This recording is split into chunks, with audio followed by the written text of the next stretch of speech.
Hello friends, आज हम पढ़ेंगे सामान्य हिंदी से शब्द का वर्गीकरण। शब्द का वर्गीकरण क्या है? सबसे पहले हम शब्द के वर्गीकरण में शब्द किसे कहते हैं वो जान लेते हैं। तो शब्द किसे कहते हैं, जैसे कि आपने सुना होगा आज, कल या फिर सोमवार, मंगलवार, बुधवार, ये जो शब्द है तो ये क्या दो या दो से अधिक वर्ण के मेल से जो शब्द बनता है, जो उनके सार्थक मेल से या दो या दो से अधिक वर्ण के मेल से जो शब्द बनता है, उस शब्द को क्या कहते हैं? हम वो शब्द कहते हैं। तो वो शब्द कितने आधार पर होते हैं, उनका कितना आधार पर वर्गीकरण होता है, ठीक है, तो वो जानेंगे हम। तो सबसे पहले हमारे पास शब्द का वर्गीकरण जो है हमारे पास चार प्रकार से बांटा गया है।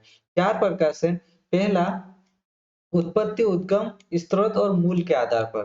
पहला क्या है हमारे पास? उत्पत्ति, उद्गम, स्रोत और मूल के आधार पर। तो दूसरा क्या है हमारे पास? दूसरा है कि व्युत्पत्ति, बनावट या रचना के आधार पर। व्युत्पत्ति, बनावट या रचना के आधार पर। और तीसरा क्या हमारे पास? कि अर्थ के आधार पर, कि अर्थ क्या है, किस किस आधार पर अर्थ होता है उनका, ठीक है। और चौथा क्या? प्रयोग या विकार की दृष्टि के आधार पर, है ना, विकार या प्रयोग के आधार पर, ठीक है। तो ये जो चार प्रकार से शब्द का वर्गीकरण होता है, इसी के आधार पर हिंदी में हमारे शब्द रहते हैं, ठीक है। तो सबसे पहले हमारे पास जो उत्पत्ति, उद्गम और स्रोत या मूल के आधार पर, जो मूल या उत्पत्ति कहाँ से हुई उसकी, उद्गम कहाँ से हुआ और स्रोत कहाँ से है और मूल क्या है उस उन शब्द का, वो सबसे पहला हमारा पॉइंट है। तो उस पर हम देख लेते हैं। तो वो कौन कौन से उसके उपवर्ग है, जैसे कि तत्सम, तद्भव, देशज, विदेशज। तत्सम शब्द तद्भव, देशज और विदेशज, इसे हम विस्तार से देखेंगे। बाकी ये चार प्रकार से होता है, ठीक है। उत्पत्ति, उद्गम, स्रोत, मूल के आधार पर हमारे पास चार प्रकार से होता है। अब व्युत्पत्ति और बनावट और रचना के आधार पर कितने प्रकार से होते हैं? तीन प्रकार से। जैसे कि रूढ़, यौगिक और योग रूढ़, तीन सब प्रकार से। तो आप इसे याद रखिए कि रचना के आधार पर शब्द कितने प्रकार से होते हैं या कितने आधार पर होते हैं। अगर ऐसा क्वेश्चन आता है तो आप बता सकते हैं कि रूढ़, यौगिक और योग रूढ़, ठीक है। इसी तरह अर्थ के आधार पर हमारे पास शब्द कितने? चार प्रकार से होते हैं।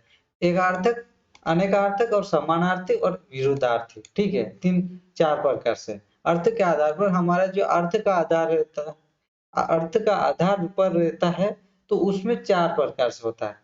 एक अर्थक मतलब सिर्फ एक ही अर्थ का बोध कराएगा। और अनेक अर्थक मतलब ये विस्तार से देख लेंगे हम, ठीक है। ये अर्थ के आधार पर, अगर अर्थ के आधार पर कितने प्रकार के शब्द होते हैं, अगर ऐसा क्वेश्चन आता है तो हम चार प्रकार से, ठीक है, या इनमें से कौन सा अर्थ के आधार पर का वर्गीकरण नहीं है या का प्रकार नहीं है, तो इसमें हमारे पास जो है वो इनमें से कोई सा एक ऑप्शन देके बाकी ऑप्शन नहीं देंगे, ठीक है, ऐसा।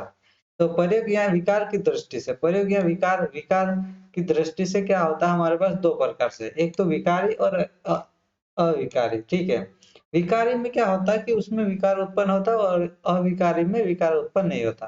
तो ये हमारे पास दो प्रकार से, इसे आप याद रखेगा, ठीक है। उत्पत्ति के आधार पर चार, रचना के आधार पर तीन और अर्थ के आधार पर चार और फिर विकार के आधार पर दो। इस प्रकार से याद रखेगा। अब आगे देखते हैं हम उत्पत्ति, उद्गम के आधार पर। तो उत्पत्ति, उद्गम, स्रोत, मूल के आधार पर हमारे पास है तत्सम और तद्भव सबसे पहले, उसके बाद देशज, विदेशज। तो हम तत्सम और तद्भव को देख लेते हैं कि तत्सम और तद्भव शब्द कहाँ से, उनकी उत्पत्ति हुई और कैसे होती है। तो तत्सम शब्द जो है वो संस्कृत में जैसे शब्द होते हैं वैसे ही हिंदी भाषा में प्रयुक्त किए जाते हैं। तो ऐसे शब्द को क्या कहते हैं? तत्सम शब्द। तो तत्सम शब्द किस शब्द से मिलकर बना होता है? तत् प्लस सम। तत् प्लस सम यानी तत्सम का मतलब होता है, तत्सम का शाब्दिक अर्थ जो होता है वो उसके समान, उसके समान मतलब कि संस्कृत के समान। किसके समान? संस्कृत के समान, ठीक है, तत्सम। आज भी कई साहित्यकारों के द्वारा क्या अपने जो विचार प्रकट करने के लिए, जैसे हमारे विचार प्रकट करने के लिए क्या करते हैं हम, कई बार हमारे पास जो हिंदी के वर्ण नहीं मिलते हैं, तो हिंदी के शब्द नहीं मिलते हैं, तो हम कई बार क्या करते हैं? संस्कृत यानी कि तत्सम शब्द का उपयोग करते हैं, ठीक है। ऐसे ही कई साहित्यकार जो है वो हिंदी के वर्ण शब्द नहीं मिलने पर वो तत्सम शब्द का उपयोग करते हैं आज भी, ठीक है। तो तद्भव शब्द किसे किसे कहते हैं? तद्भव शब्द वे होते हैं जो कि देखो संस्कृत से उत्पन्न हुए, मतलब तत्सम शब्द से जो थोड़ा बहुत कन्वर्ट होके, परिवर्तन होके, तत्सम शब्द से कन्वर्ट होके या परिवर्तित होके जो विकसित हुआ वो शब्द क्या कहलाता है? तद्भव। यानी संस्कृत भाषा से उत्पन्न विकसित होकर परिवर्तित रूप में जो हिंदी भाषा में प्रयोग होता है वो शब्द क्या कहलाता है? तद्भव कहलाता है। तो यहाँ पर तद्भव और तत्सम की पहचान कैसे होती है और उनको किस प्रकार से बांटा गया है उसको देख लेते हैं। तो तत्सम और तद्भव हमारे पास उसकी पहचान के लिए हमारे पास कुछ शब्द है, उनको देख लेते हैं। जैसे कि हमारे पास जिस शब्द में छ आता है ना, क्षेत्रीय वाला छ, तो वहां शब्द प्राय तत्सम होगा, लेकिन तत्सम शब्द का जो तद्भव शब्द बनाते समय उसमें क्या करेंगे, क्षेत्रीय वाला छ की जगह हमारे पास ख या छ, यानी खरगोश वाला या छतरी वाला छ में बदल जाएगा। ठीक है, जैसे कि यहाँ पर आपको मैंने देखा दिया है ये, जैसे ये मेरे पास छ है तत्सम शब्द में, ये इस किन रूपों में च, ख और च में बदल जाएगा, ख और छ में, यानी खरगोश और छतरी वाले छ में। जैसे कि हमारे पास पक्षी, क्या है? पक्षी, पक्षी है ना, ये पक्षी है, तो ये क्या हो गया हमारे पास? तद्भव रूप जो हो गया वो पंछी हो गया, पक्षी हो गया। पक्षी क्या है हमारे पास? तत्सम, यानी जो छतरी वाला छ आता है, यानी पक्षी वाले में छतरी वाला छ है, तो वो क्या हो गया हमारे पास? तत्सम रूप। उसका जो हिंदी जो तद्भव रूप है वो पंछी हो गया। ठीक है, ठीक है। जैसे हमारे पास रक्षाबंधन के लिए हम रक्षा बोलते हैं ना, रक्षा बोलते, ये क्या है? एक तत्सम शब्द है। रक्षाबंधन वाला रक्षा तत्सम शब्द है क्योंकि इसमें क्षेत्रीय वाला छ है। तो इसको हम हिंदी में या तद्भव रूप में जो बोलते हैं वो क्या बोलते हैं? राखी। ठीक है, राखी। इसी तरह हमारे पास भिक्षा, भिक्षा क्या हो गया हमारे पास? तत्सम रूप रूप हो गया। उसमें क्या आ गया हमारे पास? क्षेत्रीय वाला छ, तो उसकी जगह जो हिंदी रूप है वो भीख। इसी तरह लक्ष्मण का लखन, इस तरह से हम इसको तत्सम से तद्भव। उसके बाद हमारे पास अगला क्या है? हमारे पास तत्सम शब्द में श्री, श्री वाला श्र वर्ण आता है, तो तद्भव रूप में क्या? स में बदल जाता है। जैसे कि श्रावण, श्रावण हमारा जो हिंदी मास में श्रावण मास, श्रावण महीना आता है ना, वो हमारा कौन सा है? तत्सम रूप। श्रावण जो महीना आता है वो हमारे पास क्या है? तत्सम रूप। श्रावण है तत्सम, लेकिन उसे हम हिंदी में कभी कभी क्या सावन का महीना बोलते हैं। कई बार हमारे पास जो तत्सम रूप तद्भव रूप है उसी उसको यूज करते हैं। श्रावण के महीने को हम सावन का महीना भी बोलते हैं। तो इस तरफ से हम श्रावण को तद्भव रूप जो हमारा विकसित रूप है वो क्या हमारे पास? सावन है। ठीक है, इसी तरह सृष्टि, सृष्टि अभी बहुत कम किसी ने बहुत ना के बराबर सुना होगा, ये तत्सम रूप है सृष्टि। ठीक है, जैसे कि सेठ, यानी सेठ है ना साहूकार, जो सेठ होता है साहूकार, उसको हम क्या कहते थे पहले? सृष्टि। तत्सम रूप में हम क्या कहते हैं? सृष्टि। लेकिन अब क्या कहते हैं? सेठ।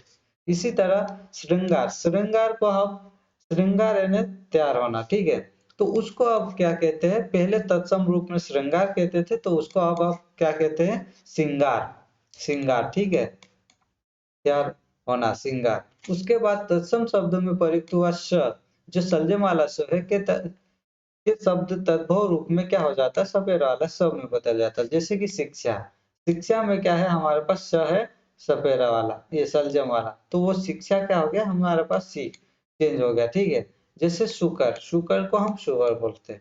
इसी तरह साग से साग, जो शाक है उसको हम शाक, जैसे ससुर, ससुर को हम ससुर, शून को शून। इस तरह से हमारा रूप इसमें तत्सम से तद्भव रूप में परिवर्तन होता है। जैसे तत्सम में अगर श होता है तो वो तत्सम होगा, जैसे कि पोष, विष्टा, पृष्ठ। पृष्ठ जो है हमारे पास पृष्ठ नंबर, जैसे हम बुक में कई बार देखते हैं पृष्ठ नंबर, तो वो क्या होगा हमारे पास? तत्सम रूप हो गया। यानी सलजम वाला श और षटकोण वाला श क्या हो गया हमारे पास? तत्सम शब्द।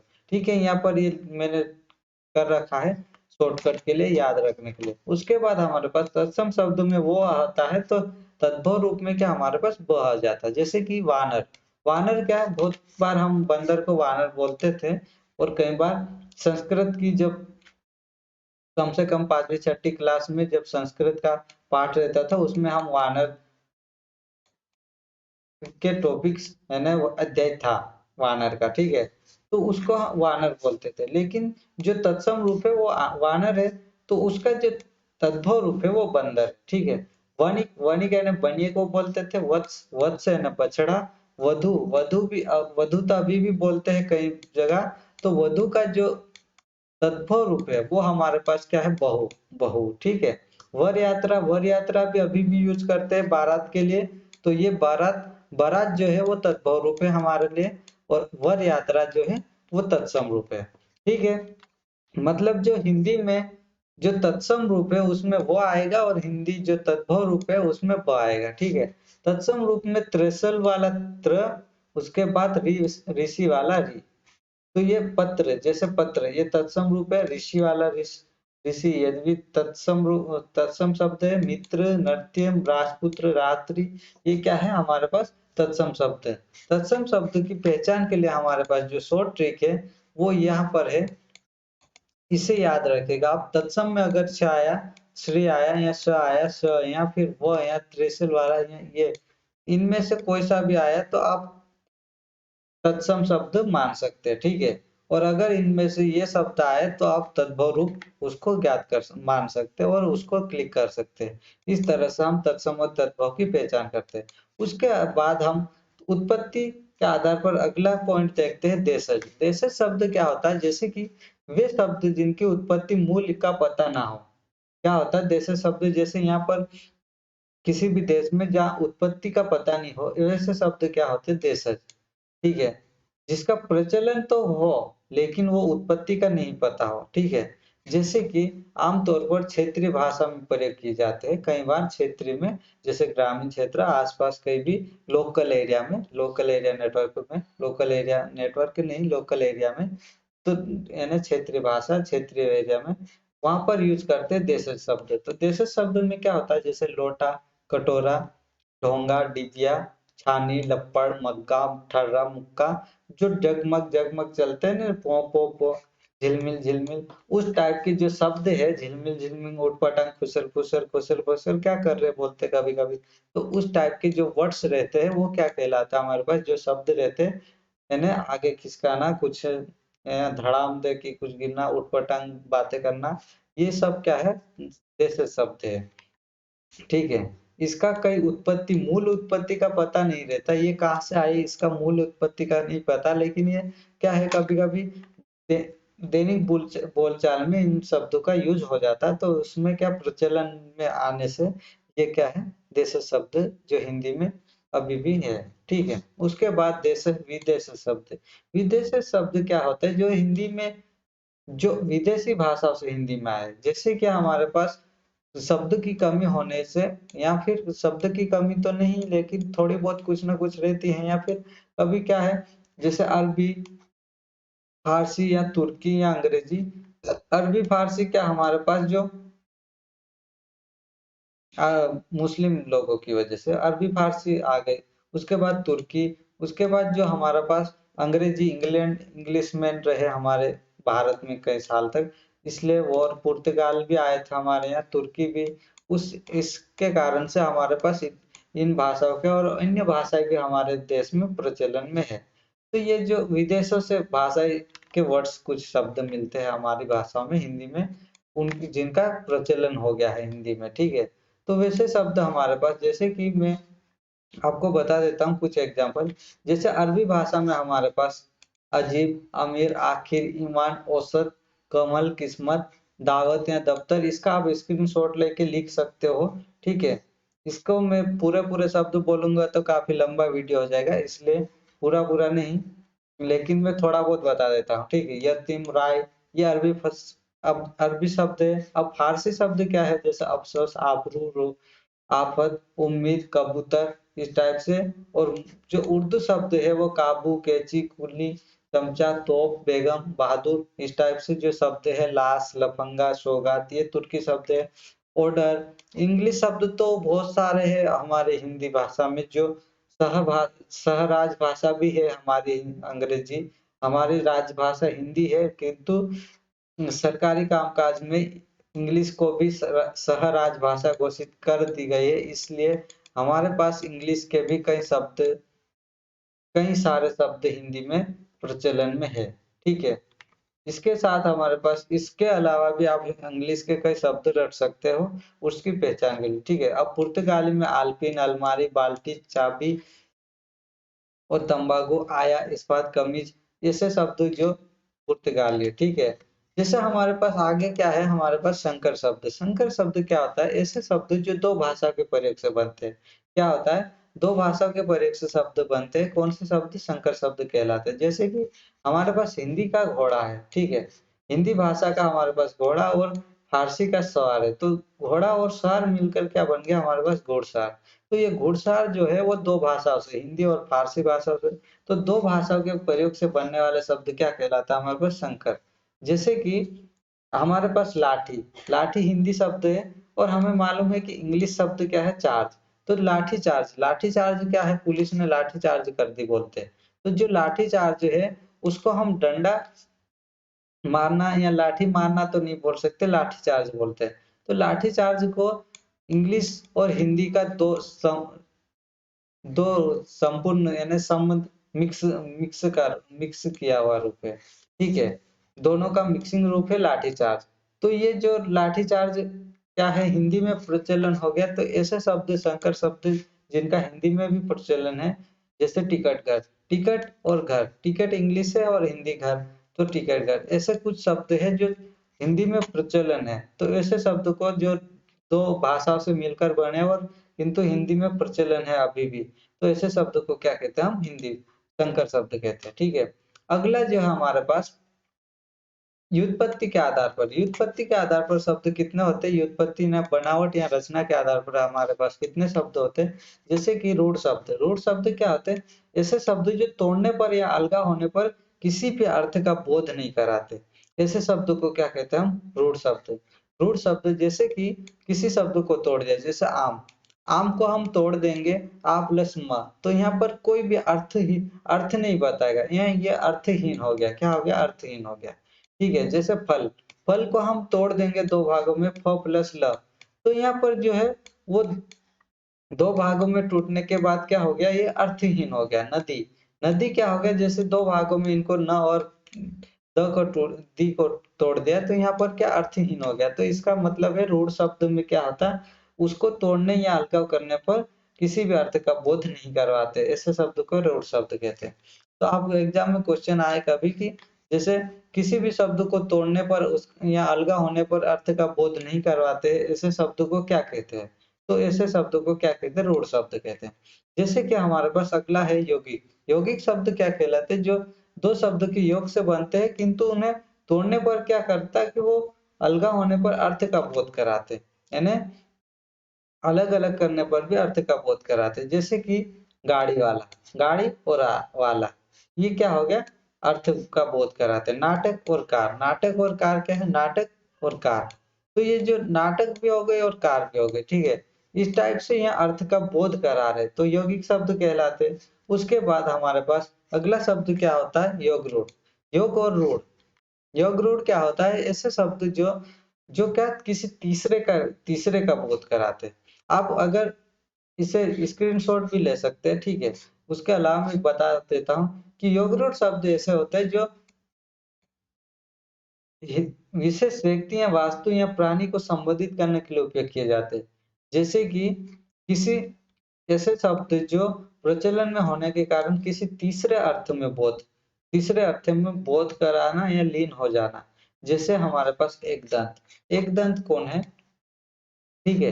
यहाँ पर एक दंत, एक दंत कौन है, एक दंत से आपको याद आया होगा गणेश, ठीक है, गणेश भगवान। तो गणेश जी एक दंत मतलब गणेश जी। तो यहाँ पर एक दंत जो है वो शब्द किसका बोध करा रहा है, गणेश जी, मतलब किसी थर्ड थर्ड या तीसरे तीसरे वस्तु या व्यक्ति या किसी का भी बोध कराना क्या कहलाता है वहां पर, योग रूढ़ शब्द कहलाता है। जैसे मुरलीधर, मुरलीधर कौन है, मुरलीधर है ना, कौन है, कृष्ण भगवान।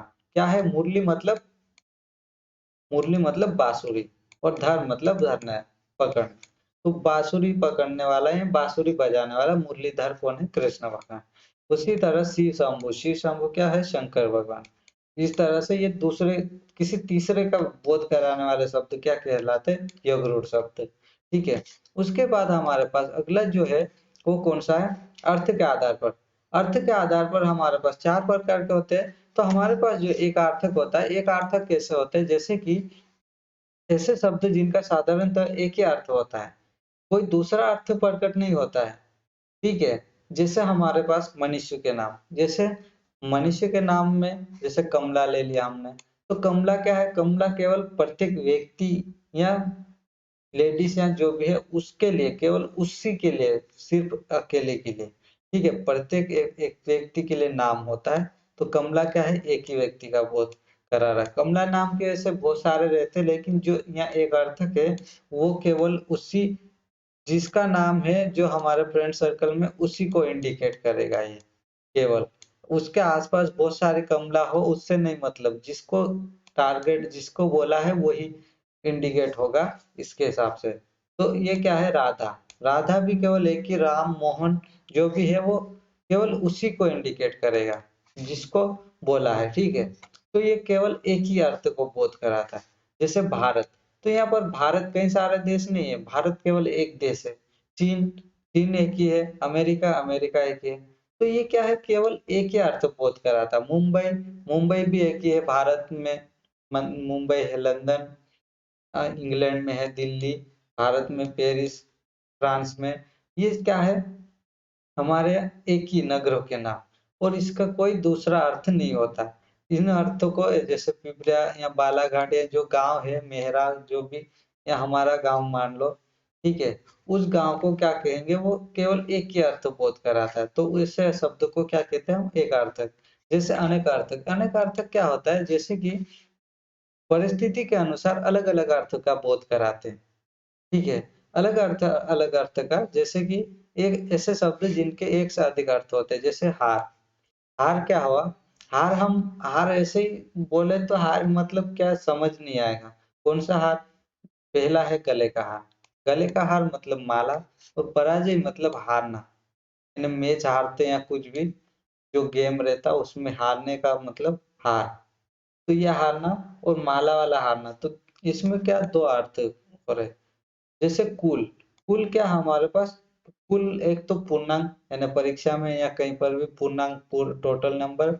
दूसरा हमारे पास वंश आता है। कुल मतलब हमारे पास वंश, जो हमारा वंशानुगत चलता है उसको हम कुल कहते हैं। तो राम अपने कुल का इकलौता बेटा है, मतलब राम उसके वंश का इकलौता बेटा है,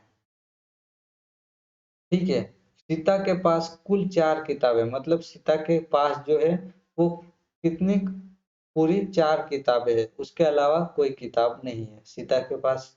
ठीक, केवल 4 किताबें है, यानी कुल 4 किताबें।